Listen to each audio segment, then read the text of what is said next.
Sénégal. Alors, mesdames et messieurs, passionnés d'art et de culture, bienvenue dans ce nouveau numéro d'Horizon Culture.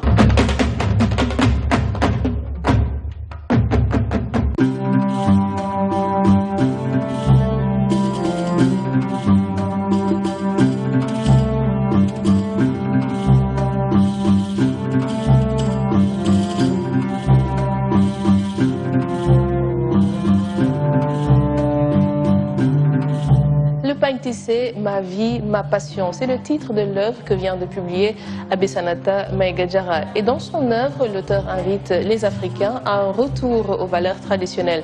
Et quoi de mieux que le pagne tissé pour adopter un style vestimentaire typiquement africain, n'est-ce pas, Ababakar Sadir Top?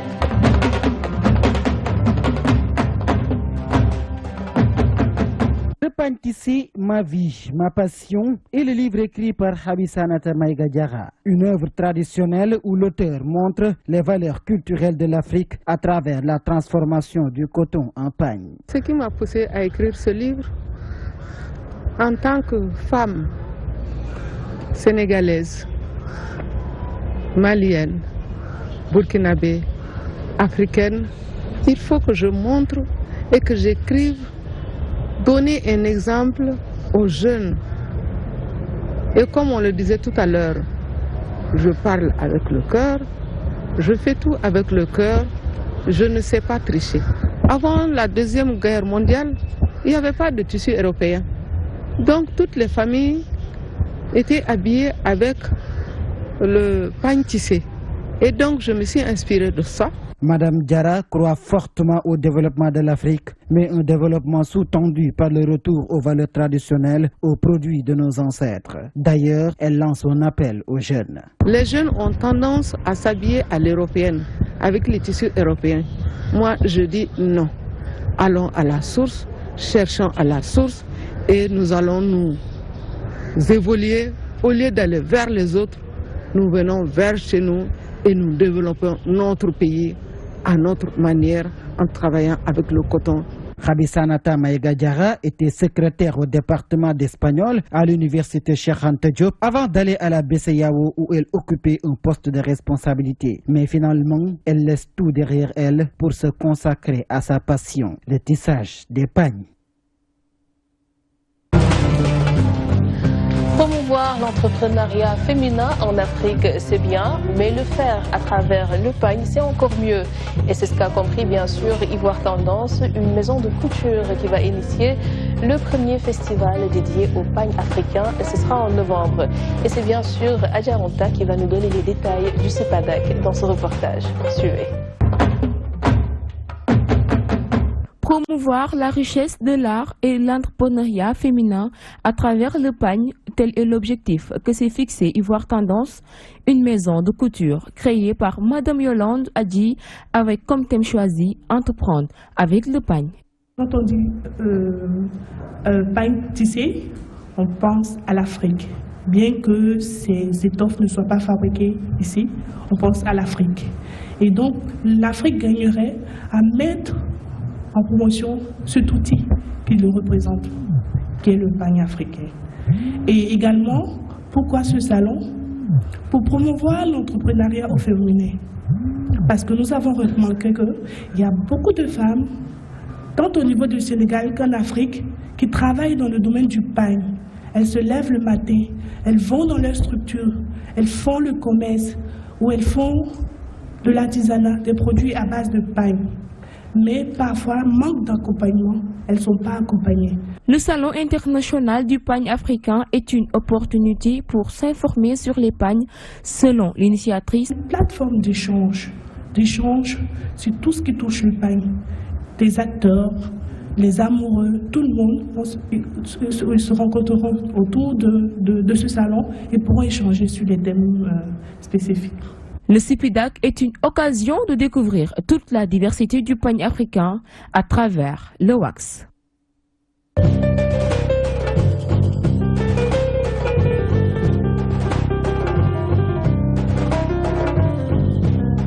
La culture règne toujours en maître à Sorano. Le théâtre vient de présenter sa saison artistique 2016-2017. Alors, si vous êtes passionné d'art et de culture, sachez que vous serez bien servi cette année.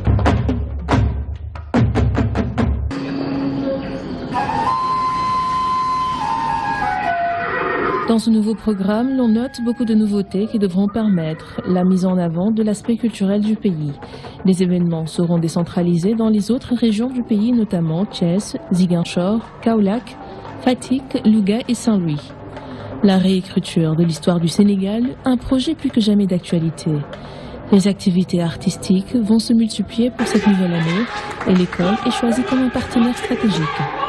D'emblée, retenez que la musique traditionnelle, le théâtre et la danse, entre autres, seront au cœur de cette année artistique de Sorano.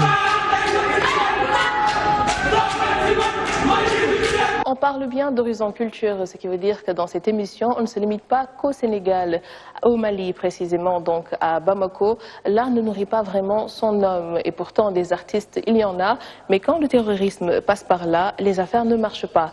La DTV s'est rendue à Bamako, suivant ce reportage signé Adjara Sissé.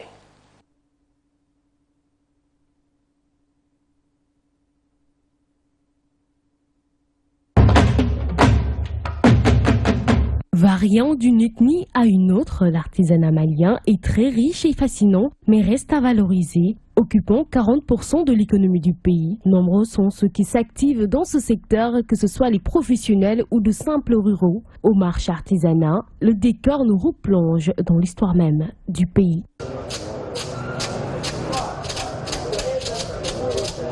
Ce que j'ai à la main là, ça c'est Yabara.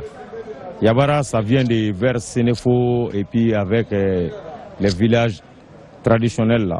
Bon, avant, c'est les vieilles qui jouent avec ça. Tu vois, pour donner le temps pour la musique. L'histoire de Soundiata Keita. Donc c'est très profond et puis c'est une histoire qui a été très dure et pour affronter, c'est un guerrier mais c'était pas facile. Ça c'est une histoire aussi qui part du Mandingue. De l'Empire Mandingue, de l'Empire Soussou, de l'Empire Songhai et de l'Empire Soussou. Ça c'est le Djelingoni. Le Djelingoni, il y a 3 qualités de Ngoni. Il y a Koura, ça c'est d'autres de Ngoni, mais c'est pas pareil, mais c'est le même genre. Donc la différence, Koura, Ngoni, il y a 2 Ngoni. Il y a Kamele Ngoni, il y a Djelingoni. Les Touaregs font partie intégrante de la population malienne. Venus du Nord, leur art retrace leur quotidien de nomades dans le désert. Bijoux, boîtes, coffres, armes, le design est unique. Aujourd'hui, la question du terrorisme freine et fait beaucoup de mal au tourisme malien. Nombreux sont ces artisans qui n'arrivent plus à vivre de leur art. Au moment où il y a eu la paix, le gouvernement malien nous a accordé 3 places au niveau de l'artisanat de Bamako. Nous sommes 3 régions, Gao, Tombouctou et Kidal. L'artisanat Touareg, c'est un artisanat multifonctionnel, multidimensionnel. Non seulement les artisans travaillent sur la peau, en même temps ils travaillent sur les métaux. Et c'est ce qui fait notre compétence. On travaille également le bois. Donc il y a une polyvalence au niveau de cet artisanat. Quand vous prenez un artisan Touareg, il peut évoluer dans le bois, il peut évoluer dans le cuir, il peut évoluer dans les métaux. Les initiales, c'est des initiales généralement les angles qui correspondent aux différents virages des pâturages. Les ronds, les symboliques qui représentent l'eau, les différentes incrustations, les dessins représentent le vécu quotidien du Touareg, c'est-à-dire la problématique de l'eau, la problématique de la santé, la problématique de la sécurité alimentaire. Le Touareg est un être qui vit dans le désert, il n'a aucune opportunité, il n'a aucun moyen si ce n'est pas son intelligence. Ça fait maintenant 8 ans que l'artisanat du Mali est à terre, que le tourisme est à terre. Parce que généralement nos clients ce sont les expatriés, ce sont les voyageurs, ce sont les Européens, ce sont les étrangers qui sont clients de cette activité Touareg-là.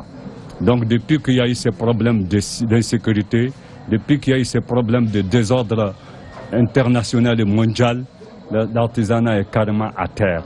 On trouve à l'artisanat Touareg, Mor, Peul, Bambara, Malinké, Dogon, Sinoufo, Souraï, Sarakole, Diawara, Bozo et Somono, Hassonké, tout couleur et bobo. Les activités artisanales sont classées en 7 catégories de métiers et 171 corps de métier. Et chaque artisan est organisé suivant une filière ou suivant une proximité régionale.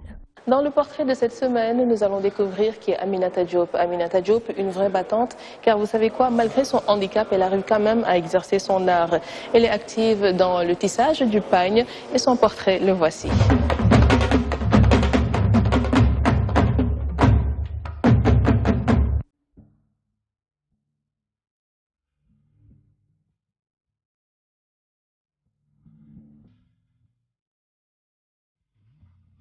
maa ngi tudd Aminata Diop artiste peintre tissage ak peinture laay def mais nag jànguma ko don la boo xam ni yàlla moo ma ko jox ma di ko def mais bari na difficulté parce que amaguma fu ma koy defaree si biir kër gi laa koy defaree matériel bi dafa cher liggéey bi metti na parce que bu ma koy liggéey foog ma toog ci suuf pour defar ko te ay puso laa koy defaree te man maa koy dessiner man maa koy peinture depuis 96 ba tey maa ngi ci mais amaguma ci benn kii boo xam ne comme ma def sama vernissage defaguma ko parce que li muy laaj dafa bari foog ma am financement am lu ma jàppale pour ma mën a dem tamit di exposer en Europe pour que ñuy xool ne que ni Sénégal handicapé yi fi nekk ñu ngi liggéey tooguñu rek tàllal seen loxo ñi ngi liggéey di def li ñu mën waaw man moom bugguma toog rek di xoolee dama doon jàng sama jàng yàqu ma am fracture ma daanu am fracture double fracture encore te fekk boobu maa ngi amee polio mënutuma continuer sama jàng ma dem defi formation couture dem defi batik def crochet def broderie à la main def coiffure léegi bi ma paree loolu yëpp nag 96 bi ma demee di def broderie ak appareil bi may sol courant bi dafa suti ndax xam nga en fer la léegi kooku ne ma yow il faut nga bàyyi parce que lii ngay def nii wóorul léegi bi ma ñëwee ma toog ma ne man daal man mënuma toog te duma def dara xaaral may dessiner ci saaku may jël ay saaku pomme de terre di ko jël ci marché bi di ko yónnee ñu ma koy indil ma di ko defar di dessiner noonu rek après ma ne comme peinture dafa bari man naa def sama création bopp di def tissage si laa commencé di tisser depuis 96 ba léegi su ma jaayee sama benn tableau ma jënd sama matériel mais nag bëgg naa génn di exposer ji si foire yi def tamit exposition fii Sénégal surtout bu ma toog rek wax la ne mën naa ko trop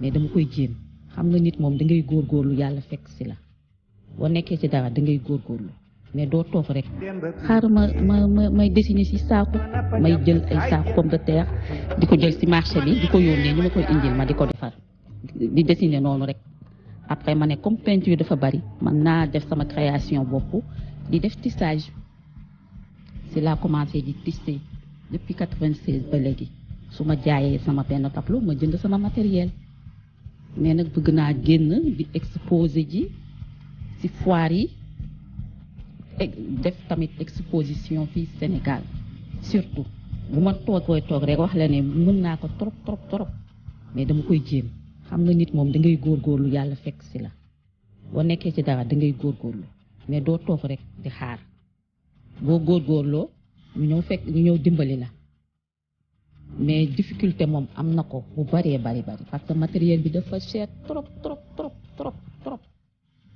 boo defee bëggee jënd matériel par exemple benn laine bi mu ko jëndee 1000 francs te 20 yi du la doy te déjà xam nga 20 ça fait 20 000 te loolu du doy toog bi may toog ci suuf dafay métti te noonu rek laa ko mën a defee foog ma toog ci suuf tiim œuvre d'art bi mën ko tisser des fois poso bi dama koy dégg mu dugg sama tànk foo mu fekk damay teg bu may liggéey butéelu alcool laay teg su ma poussé parfois boo demee ba sori boo poussé day puso bi day jàtt benn jour nii laa ko def dindi daal di jël alcool def si mais pour que ma toog noonu foog parfois damay am ay difficulté parce que parfois sama tànk day metti wala sama diggiti metti xam nga polio dafa metti léegi damay mujjee jël njëgënaay toog jëlaat beneen affaire tóoj œuvre bi pour mën ko jot pour mën ko liggéey parce que dina egg foo xam ne damay def nii pour mën ko jël toog si suuf dugalaat puso bi génneewaat ko bu may peinture tamit noonu laay def damay teg ci suuf defar yëpp voilà bañ a toog rek bañ a toog tàllal sa loxo. mun nga toog 4 ans doo ko jaay moo daal di jël si loolu financé waat ci sama bopp continuer liggéey parce que bi ngay gis ne benn œuvre d'art pour nga tissé ko normalement war na mën na def 3 ou 4 mois pour liggéey bi jaar yoon parce que soo ko profité wee rek du baax boo ko xoolee nii nag di nga yaakaar ne yomb mais yomb.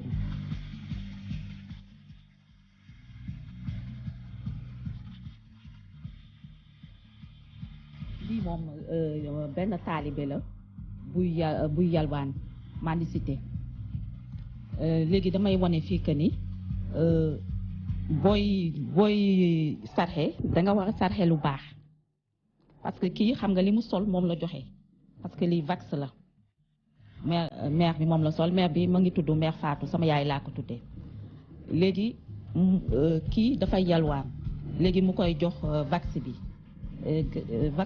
vax bi la koy jox pour sarax ko léegi boo xoolee taalibe bi fii damay wane naka nii ku yore taalibe rek dafa war a set comme xale bi mairie moom dañu ñeme tagal waaw moo tax ma def nii rek robe vax pour indiwaat traditionnel sama benn maamu pël boo xam ni dafa daan ñëw di ma may soow mu tudd xajjata pël kii dafay jaay soow léegi fii tradition pël rek laa génnee fii li nga gis ni yëpp ak puso la maa koy dessiner maa koy tendre après joxe ko ñu cadré ko mais su ma koy defar maa koy tendre sama bopp comme ni ma ko bëggee li abstrait la soo ko xoolee di nga ci jàng lu bari lépp ngi ci biir bu dee naaj bi bu dee suuf bi bu dee géej bi lépp mi ngi ci biir lépp looy li nga xam ne rek mi ngi ci environnement bi mi ngi ci biir kii ndox la boo xam ne daf ko root di sotti moom raat yi la ko xam nga sotti mën nga ñëw root sonn ak na ngay sottee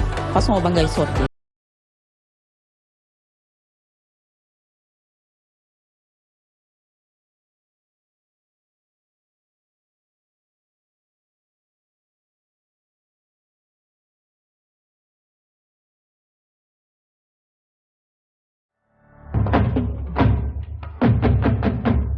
Dans la rubrique invitée de cette semaine, j'ai l'honneur d'accueillir Oumou Regina Sambou.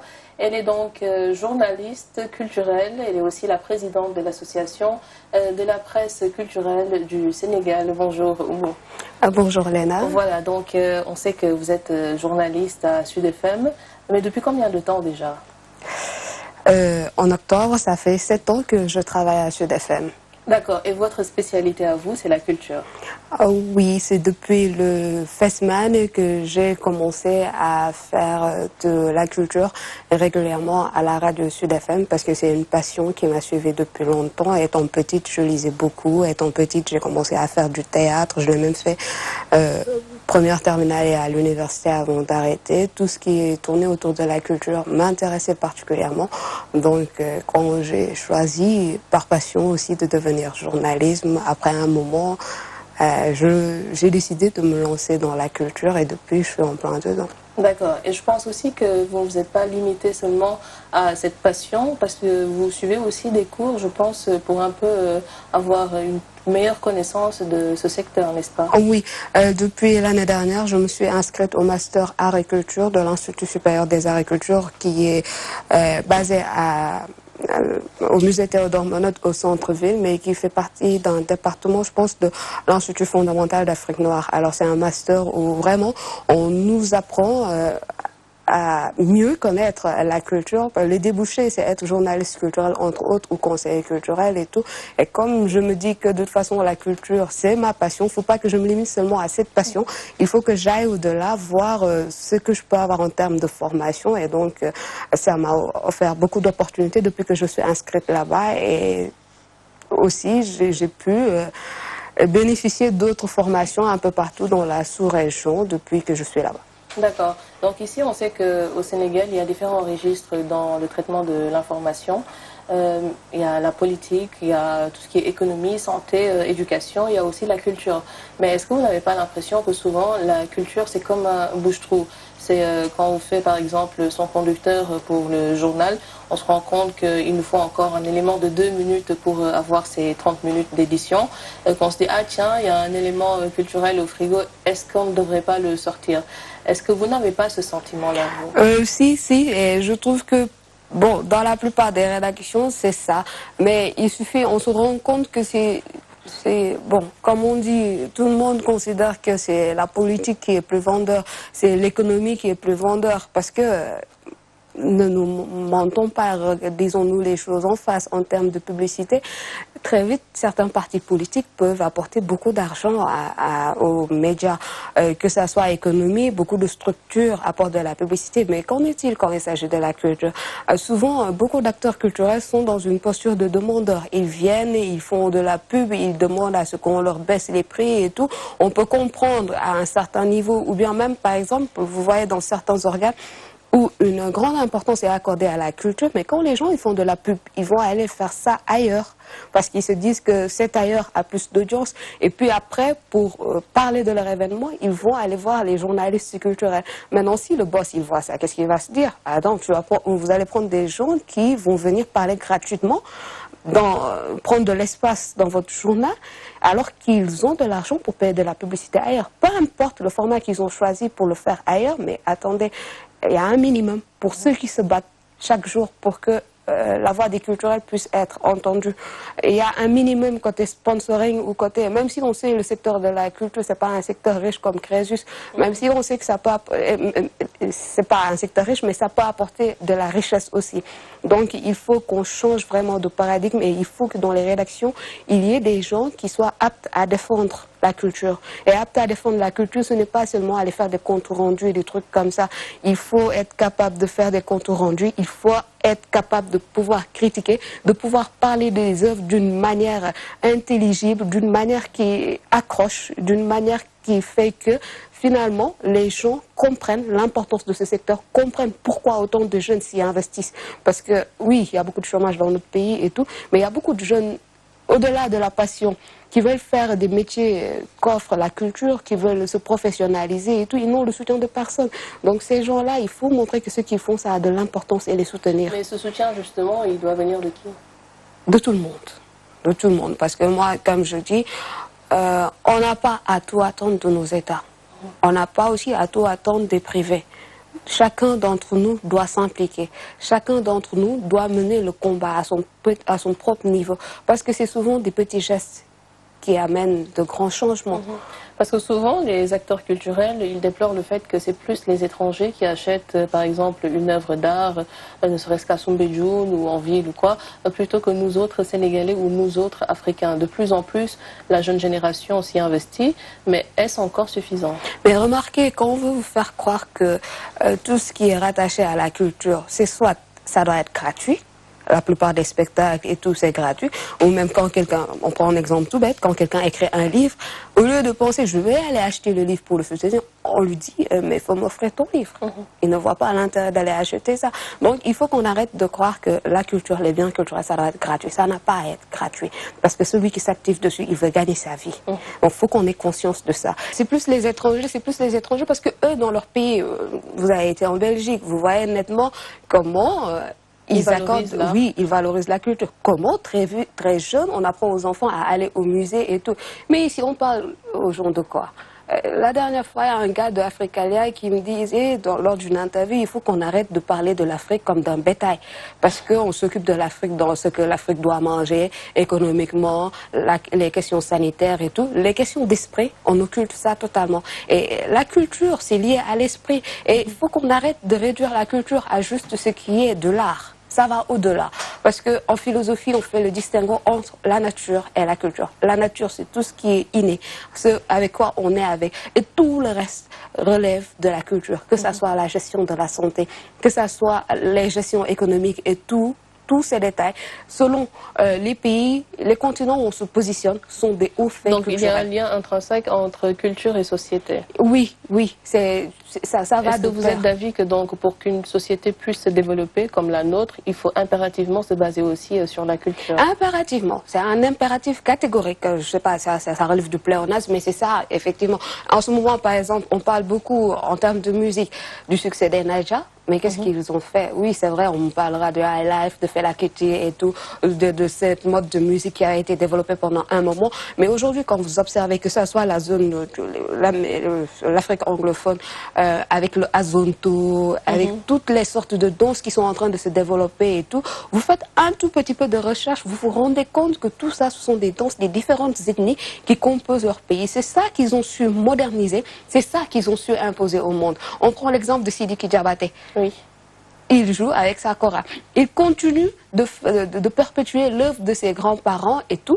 Mais à un moment, il s'est dit, attends, je vais me faire de l'argent et tout. Il a pris sa kora, il a un peu modernisé et tout. Et en ce moment, regarde, il est mondialement connu. Mais nous, chez nous, qu'est-ce qu'on fait? Sénégalais, on n'est pas plus en train de se focaliser sur l'occidental? Non, nous, on est toujours dans le copier-coller. Voilà. Et ce qu'on dit, on a toujours tendance à un peu renier ce qui fait notre personnalité. On est toujours tourné vers l'extérieur. On n'est même pas focus sur nous-mêmes. Regarde, la dernière fois, la remarque que j'avais faite par rapport aux propos de Bouba, tout le monde s'en offusque parce qu'il dit que le rap sénégalais, c'est comme le rap polonais. Mais est-ce que nous, on a vocation à ce que notre rap soit connu internationalement? Qu'est-ce que ça nous fait si nous-mêmes, à l'intérieur, nous, on n'accorde pas d'importance à ce rap? Tout à fait. Si on veut que les gens s'intéressent à ce que nous faisons, c'est à nous d'abord de nous intéresser à ce qui se fait chez nous d'abord. Et en termes d'art, en termes de rap, il y a plein de choses qui se font chez nous. Mais non, au Sénégal, on préfère attendre. Quand Le Monde ou Le Point ou Africa 24 va parler d'un de nos artistes, on va dire oui, les journalistes sénégalais n'en parlent pas, machin, chose, ce qui est archi faux. Parce que souvent, ces gens-là, les journalistes sénégalais ont écrit tellement d'articles sur eux, on fait tellement d'interviews, mais ça n'intéresse pas parce que probablement, on dirait, de toute façon, les journalistes sénégalais sont nuls.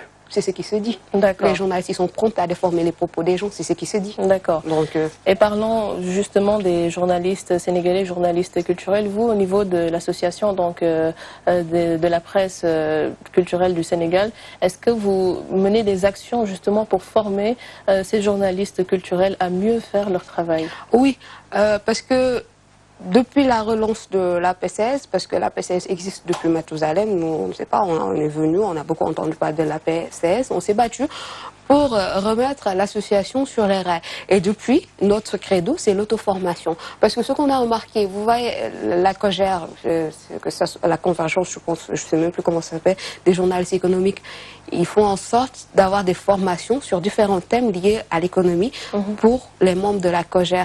Ce qui fait que eux, quand ils vous parlent d'économie, ils vous en parlent très bien. D'accord. Ils ne se contentent pas de compte rendu. Donc nous, on s'est inscrits dans cette même ligne parce que les batailles syndicales, c'est pas à nous de les mener plutôt. Il y a déjà le Saint-Pix qui est là, et il y a la Convention des jeunes reporters qui mène la bataille des jeunes reporters. Nous, à notre niveau, on se bat pour renforcer les capacités des journalistes culturels, qui ne soient plus seulement des caisses de résonance. Que les journalistes culturels soient capables d'avoir un esprit critique, de pouvoir critiquer les productions de nos artistes afin d'améliorer la qualité des productions sénégalaises. Parce que vous savez, le Sénégal, c'est un pays éminemment culturel. Ça date depuis notre indépendance, sous Senghor et tout. On a beau dire, même si sous Abdou Diouf, durant la période des ajustements structurels, peut-être il y a eu des moments où la culture était vraiment down selon certains, ce qui de mon point de vue est archi faux, parce que c'est à ce moment qu'il y a eu un secteur culturel privé, porté par des privés, qui a su se développer, qui a su s'imposer, et où les artistes ont beaucoup plus gagné en autonomie. Ça, on l'occulte souvent dans les discours et tout, mais il faut le dire, parce que si nos artistes ont pu s'affranchir, ont pu être capables de trouver d'autres sources de financement, de pouvoir être à l'origine de manifestations, de grandes manifestations comme la Biennale, qui, bon an, mal an, existe toujours, c'est parce que peut-être il y a eu ces ajustements structurels et où il a fallu apprendre à se débrouiller par soi-même. D'accord. Mais est-ce qu'il ne faudrait pas de plus en plus donc mettre en avant ces événements culturels, parce que je sais pas, aux États-Unis, en Europe ou quoi, on se rend compte que des festivals, il y en a pratiquement tous les mois. Des événements culturels, il y en a pratiquement toutes les semaines aussi. Mais ici au Sénégal, en fait, même s'il y en a, on n'en parle pas beaucoup. Par exemple, dans les autres régions, et je vois que aussi dans l'agenda artistique de Sorano, on essaie un peu de miser aussi sur la décentralisation et tout. Mais est-ce qu'il ne faudrait pas revaloriser ces événements culturels pour mieux intéresser les populations, quitte à ce que au départ ce soit gratuit, et quand les gens vont aussi intéresser le plus souvent, là commencer un peu à faire payer. Ouais, on en revient toujours à la gratuité. Et vraiment, Lana, sérieusement, pour faire une manifestation culturelle, pensez-vous que ça puisse être gratuit? Regardez, pour organiser un concert, toute la logistique que vous déplacez, toutes les ressources humaines que vous mobilisez. Et après, vous voulez que ça soit gratuit. Et à un moment, il faut qu'on arrête. Parce que peut-être le Sénégalais, en fait, il a besoin d'avoir une idée sur ce qui se fait, pour pouvoir, limite demain, s'intéresser au point de mettre l'argent. Parce que comme on dit, le Sénégalais, il ne donne rien pour rien. Donc, est-ce qu'il ne faudrait pas un peu les inciter à venir découvrir ce que c'est pour pouvoir un peu mettre l'argent, la main à la poche, demain? Sérieusement, tu trouves qu'ils ne savent pas ce que c'est? Non, parce que quand je vois, par exemple, pour un grand artiste étranger qui vient, tous ceux qui soutiennent, on est au Mali tout proche. La dernière fois, j'étais en train d'interviewer un rappeur malien. Il me disait qu'au Mali, ils n'arrivent pas à vendre leurs CD. Parce que, voilà, comment ils ont réussi à asseoir leur popularité, quelqu'un m'a expliqué. Ils partaient dans les lycées avec leur dernier son. Ils partageaient ça via Bluetooth. Tout le monde prenait. Mais ces petits rappeurs maliens, ils sont capables de réunir dans un stade plus de 10 000 spectateurs qui vont venir payer 3 000 francs. Des gens qui sont incapables d'acheter leur CD, mais qui vont venir payer 3 000 francs pour un concert. Ici au Sénégal, on n'en est pas encore là, parce que tout le monde se bat pour les 1800 places du Grand Théâtre. Très peu réussissent ou osent aller dans un stade. Je pense qu'il y a Nitdoff qui le fait. Chaque fois, on en parle comme d'un grand succès. Moi, j'ai jamais été, mais bon, quand je vois les vidéos et tout, il y a du monde et tout. Peut-être il fait partie des rares rappeurs qui réussissent à faire ça. Ou les autres, ils organisent des concerts où il y a beaucoup de monde qui viennent et tout. Mais il faut qu'on fasse prendre conscience aux gens que tout ça, ça se paye. Parce que vraiment, quand vous venez quelque part pour un concert ou quand vous venez quelque part pour une exposition d'art, quand vous voyez l'aménagement, vous devez savoir qu'il y a tout un travail qui a été fait derrière. Est-ce que ce travail doit être gratuit? Ça, c'est sûr. Voilà. Donc, il faut un peu arrêter de dire que... Parce que je pense, la sensibilisation, nous, pourquoi on est sensible à ça? On a grandi dans quel pays? On a grandi au Sénégal. Donc, il faut arrêter un peu de trouver des excuses aux gens. Et il faut les inciter vraiment à se bouger pour aller faire les choses comme il se doit. D'accord, ça le mérite au moins d'être clair. Le mot de la fin, Regina. Merci à Leda de m'avoir invité à cette émission, et aussi dire qu'au niveau de la PCS, nous continuons comme nous l'avons déjà fait depuis que le bureau a été instauré. On a déjà fait un atelier sur la musique face aux TIC, à l'ère de la dématérialisation. Nous avons déjà fait à l'approche de la Biennale un atelier sur la critique d'art. Nous appelons tous les journalistes qui sont un tant soit peu intéressés par la culture à nous suivre sur la page Facebook d'APCS, à s'inscrire aussi, parce qu'on a déjà commencé à commercialiser les cartes de membres, parce nous pensons qu'il faut une action critique pour vraiment faire bouger les choses, pour vraiment changer les lignes. Et il faut écrire le maximum pour réussir à intéresser les gens à ce qui se fait. Moi, je prends l'exemple de mon émission culturelle, en fait. Quand j'ai commencé en 2011, le 12 novembre, cette émission aura 5 ans. Tout le monde me disait, mais tu es folle de t'intéresser à la culture, tu peux faire énormément d'autres choses et tout. Je me suis entêtée. Des gens qui n'y s'y intéressaient absolument pas ont commencé à faire, mais toi, les artistes fous que tu invites, ils sont capables de produire un discours, mais et ce qu'ils disent, ils disent des choses importantes. Nous, on ne pensait pas qu'ils pouvaient dire ça. Et il y en a beaucoup qui, maintenant, de 16h à 17h, suivent cette émission. Et pour moi, je trouve que c'est mon plus grand succès.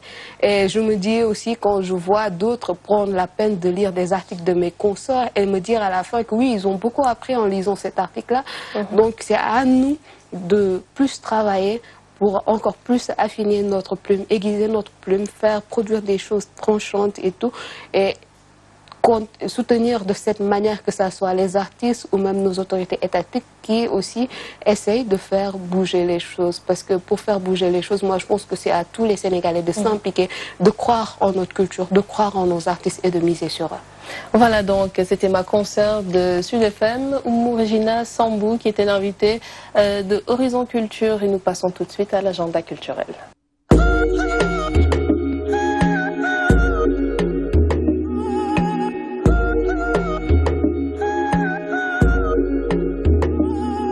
I came, I saw